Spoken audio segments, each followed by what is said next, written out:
investigada no escândalo das joias, e com a notícia de acordo para delação premiada, entre a Polícia Federal e o ex-ajudante de ordens de Jair Bolsonaro, o tenente-coronel Mauro Cid Michele Bolsonaro, mudou o tom para falar sobre o caso. Antes, irônica dizendo que iria lançar a loja Mi Joias, agora chora em evento e fala em perseguição e injustiça. Durante um culto realizado em Brasília, no feriado de 7 de setembro, a ex-primeira-dama discursou e chorou ao som de um piano ao fundo, e enrolada em uma bandeira do Brasil. Primeira vez que eu olhei a bandeira do Brasil cair no chão, porque é tão vivo, é tão forte. Mas, amados, a gente não pode perder a esperança. Nossa esperança está em Cristo Jesus. Eles vão nos atacar. O Senhor não nos prometeu que seria fácil. O Senhor falou que nós seríamos perseguidos. Todos aqueles que tivessem Cristo como o Senhor Salvador seriam perseguidos. E nós estamos sendo perseguidos e injustiçados, mas eu sei em quem eu tenho crido, disse ela com a voz embargada.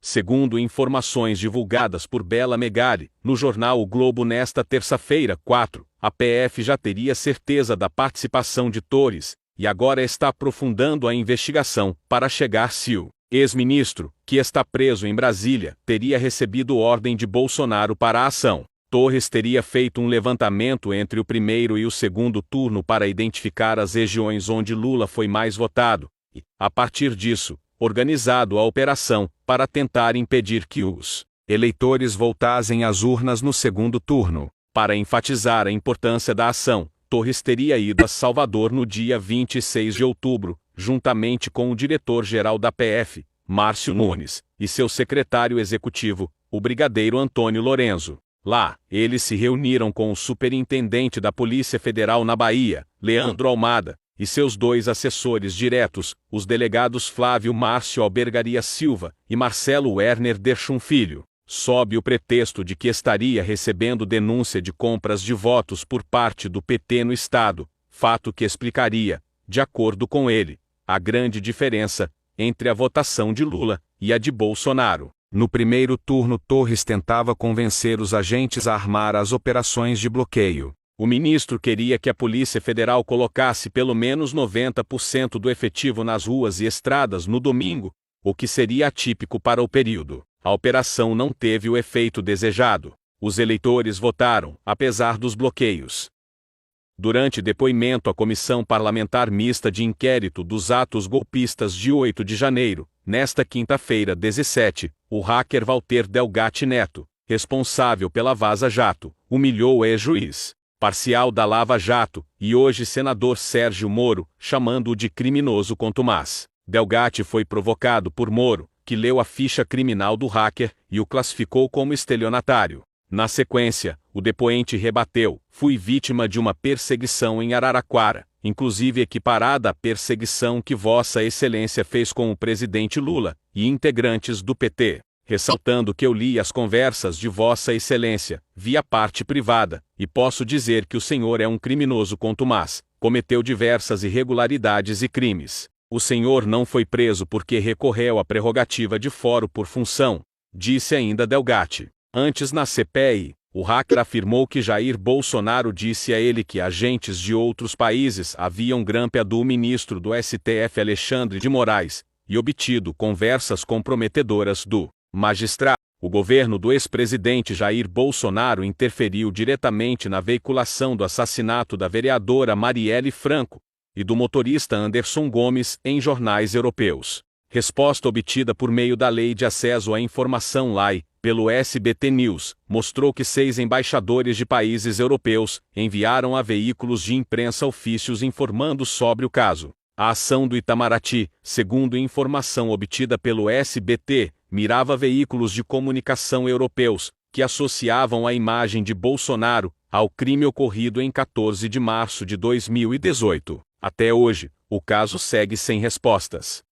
No total, foram enviados 6 telegramas, entre 2019 e 2020, de embaixadas brasileiras em países como Alemanha, França, Itália, Suíça, Cuba e Jamaica. Bolsonaro havia decretado sigilo de 100 anos sobre as informações, mas a Controladoria Geral da União retirou a determinação. Nos conteúdos, havia considerações sobre as matérias jornalísticas do caso Marielle, e repúdio a algumas delas. A senadora Elisiane Gama, relatora da CPM dos atos golpistas, anunciou nesta quinta-feira, 21, que solicitará a quebra do sigilo telemático do almirante Almir Garnier, ex-comandante da Marinha, que foi mencionado em uma delação feita por Mauro Cid, segundo reportagem do UOL. Em delação premiada à Polícia Federal, Cid teria contado que o militar foi consultado por Jair Bolsonaro sobre sua disposição em participar de um golpe, e que ele deu uma resposta afirmativa. Diante dos acontecimentos de hoje, a presença do almirante Garnier na CPI se torna fundamental, afirmou Elisiane Gama. Cid também alegou que Felipe Martins, então assessor especial para assuntos internacionais da presidência, apresentou uma minuta de plano golpista. Não foi confirmado se essa minuta é a mesma que foi encontrada na posse do ex-ministro da Justiça de Bolsonaro, Anderson Torres. O tenente-coronel relatou que o assessor levou um advogado constitucionalista e um padre para uma reunião relacionada a esses planos. Para salvar o relatório final da CPI do MST de derrota, o relator Ricardo Salles retirou do texto o pedido de indiciamento do colega de comissão Valmir Assunção do PT da Bahia. O documento será votado na próxima terça-feira, 26. A oposição acredita que a manobra não será suficiente para conseguir a aprovação. Salles solicitou o indiciamento de 10 pessoas, incluindo o general Gonçalves Dias, o G. Dias, ex-chefe do GS, Gabinete de Segurança Institucional, e José Rainha, liderança sem terra. O relatório chama os movimentos que lutam pela reforma agrária de facções criminosas. O deputado Valmir Assunção é apontado por Salles como liderança do MST na Bahia. Para o relator, os assentados eram usados como massa de manobra para fins eleitorais do petista. Como mostrou o UOL na segunda-feira, a primeira versão do relatório incluía Assunção na lista de pedidos de indiciamento. Mas seu nome foi retirado da versão final porque lideranças políticas fizeram chegar à cúpula da CPI que o texto seria rejeitado se o petista fosse mantido no relatório. Em delação à Polícia Federal, o tenente-coronel Mauro Cid revelou detalhes de uma reunião de Jair Bolsonaro com a cúpula das Forças Armadas, onde o ex-presidente buscou apoio dos militares para um golpe de Estado, chegando a apresentar uma minuta que previa a prisão de adversários políticos. Cid afirmou ainda que o então comandante da Marinha, o almirante Almir Garnier Santos, teria colocado as tropas à disposição de Bolsonaro para o golpe. No entanto, o comando do Exército e o alto comando das Forças Armadas não teriam aderido às ideias golpistas. Também teriam participado da reunião os ministros militares do governo, que à época tinha, entre outros, o ex-comandante do Exército, general Paulo Sérgio Nogueira de Oliveira, na defesa, além de Augusto Heleno e Luiz Eduardo Ramos, secretaria-geral da Presidência.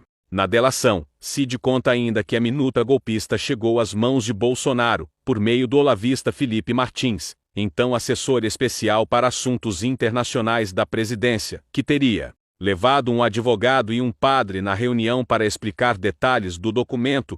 O tenente-coronel disse não se lembrar dos nomes dos dois